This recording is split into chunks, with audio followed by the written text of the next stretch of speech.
DSWD po yun. Ano po? DSWD. Pag tinawag naman pong local, ang ating pong munisipyo. Ang ibinibigay lang po sa local, 400 piso lang po kada buwan. 400 lang po.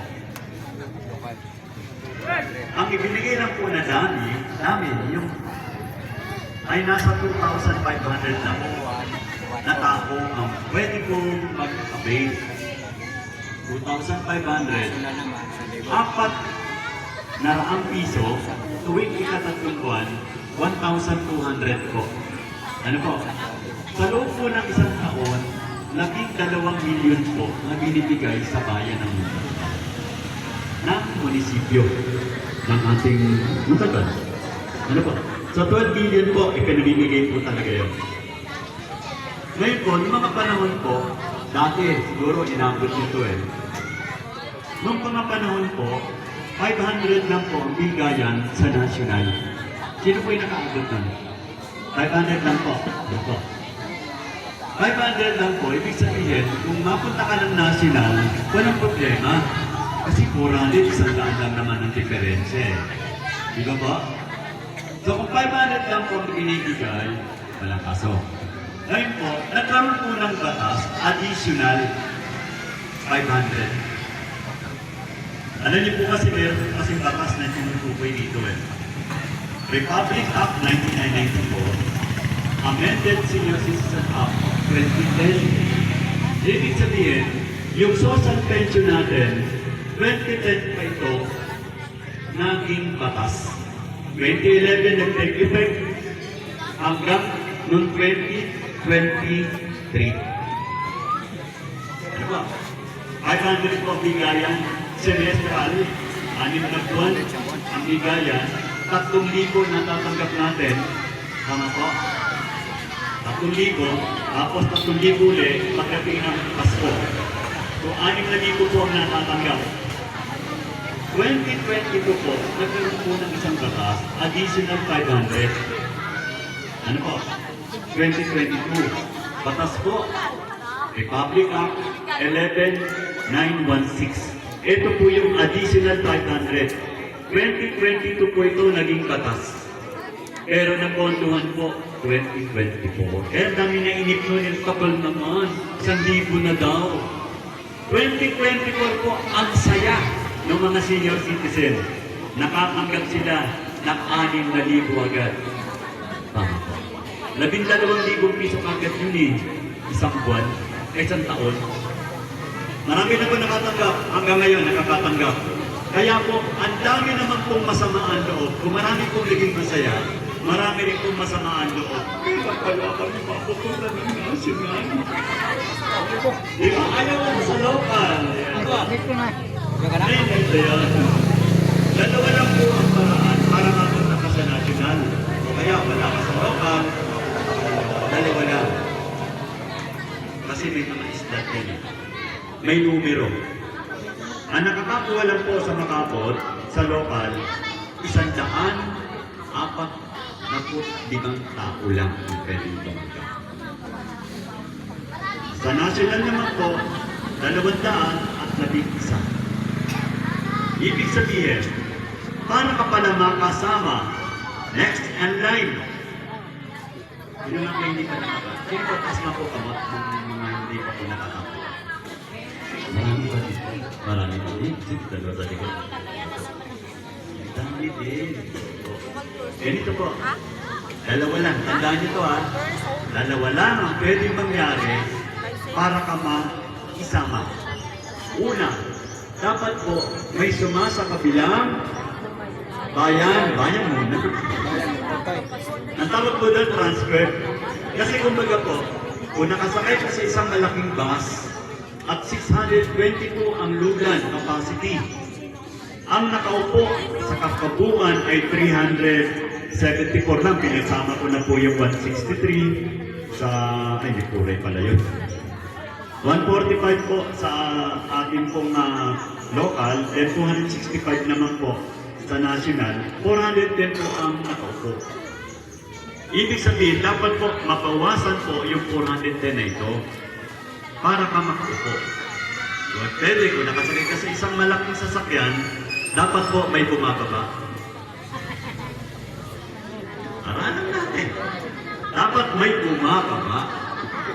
Ngayon, sino ba yung bababa na ito? Ito yung namamatay. Pananaw. Dapat po mayroong lumilipat ng bayan. Sumasa kabilang Mga namamatay bayan. na. Kung walang sumasa kabilang bayan, na talagang dito talaga kayo sa barangay Makabot, ang antay natin, dapat may sumasa kabilang bayan. Yan, hindi pa direktahin eh. Gusto niyo ba meron Pag may namamatay na, tsaka ka lang makakalipat sa 1,000 na beneficiary buwan buwan. Mantala yung mga barangay, yung ibang lugar, tag 1,000 talaga, walang lokal, walang walang ano. Kaya wag kayo sasamahan loob. Kailan natin Ayun. hindi kami mailagay, siguro mga pinipili ko lang. Di ba po? Nanay ka, alam niyo po ba labing isang barangay po tayo? Labing isang barangay po tayo, isang po na... Kailangan pantayin mamatay bago pa matanggap yung 1,000. Geronimo, Rosario, Bago pa malipat sa 1,000. San Isidro at San Jose. 11 barangay. Sa kabuuan po ng ating populasyon sa 11 barangay, 26,775 po sa amin ito. 26,775 ang ating senior citizen sa buong bansa. Subalit ang naibigay lamang po ng ating national government sa national, 5,395 na. Yun lang po yung slot na binigay sa Muntangan. 5,395 plus 2,500 naman po sa local. Ibig sabihin, 7,895 ang pwede lang makakuha sa bayan. Ganun lang po ito ang magpapit. Ano po? Kaya ang pinipili po talaga dito, mga indigent lang. Indigent. Ngayon, ganun pa na karami. Kung ang ating senior citizen dito ay 622 lang, pwede na sa national. 5,000 plus eh. Ganun hindi yung pwede. Kasi marami po tayo, labing isang barangay po tayo. At alam niyo po ba yung pinakamarami sa ating barangay? Kung gaano kadami yung isang lugar dito sa atin, 2 barangay. Dito po inilagay yung marami pong relocatees. Sino po ba yung mga relocatees? Mga masasamang tao? Hindi po sila masasamang tao. Sila po ay napunta dito na hindi rin nila gusto. Nagkataon po sa lugar nila na demolish sila, nagkaroon ng project sa kanilang lugar, o nasunog yung lugar nila, dito sila napunta sa bayan ng Muntangan. Barangay San Jose at Barangay San Isidro. Ang San Jose po natin, nasa 9,466 ang senior citizen yan. Kaya kung doon natin ilalagay yung dami po ng bibigyan, kulang pa sa kanila. Kaya nga po, yung mga barangay po, taal na taga-Muntangan, tayo yun, konti lang makuha. Linaw po, para alam natin. Parang wala akong pausin. Malinaw po. Malinaw po tayo sa ating pagana. Ngayon po, tanong lang dito. Di ba merong panukala na batas? Siguro na naririnig na ninyo ito. Yung Universal Social Pension Bill. Narinig na ninyo? Narinig na natin na. Alam niyo po ba kung kayo'y mahilig makinig ng TikTok? Kung mahilig may mga cellphone sa inyo, lalo kung may load. Siguro madalas yung narinig ganito. Napirmahan na ng Presidente Marcos ang House Bill 10423, also known as Universal Social Pension Bill. 60 above, makakatanggap na kayo ng 1,000 piso. At kung kayo'y nakalista na, meron kayong matatanggap na 12,000 pesos.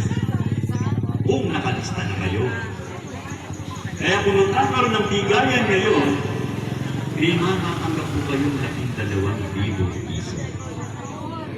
Kung kayo'y masaya sa naririnig ninyo, i-like na ninyo ako.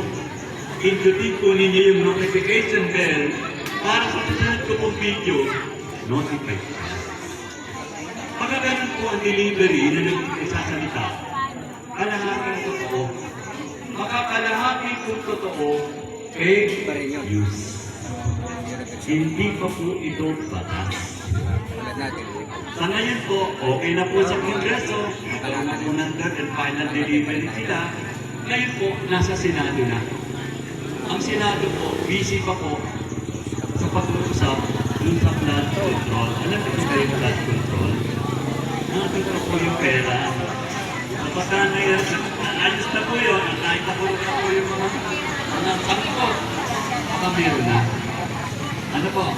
Sa kanya po, wala pa. Wala po. Kanina po tayo. Ngayon po, gusto ko lang po maipaalam sa inyo, sino po yung may mga ID rito? May mga ID dito. Lahat naman tayo may ID. Palalabasin po natin pag walang dito. Lahat kayo may ID. Diba? No ID, no entry. Lahat tayo may ID. Yung ID natin, para sa kalaman natin lahat. May programa po ang gobyerno para dyan. 60-year-old sa taas, meron na kayo. Number 1 po, kung kayo may kumain sa Japanese, kaya alam ko sa inyo,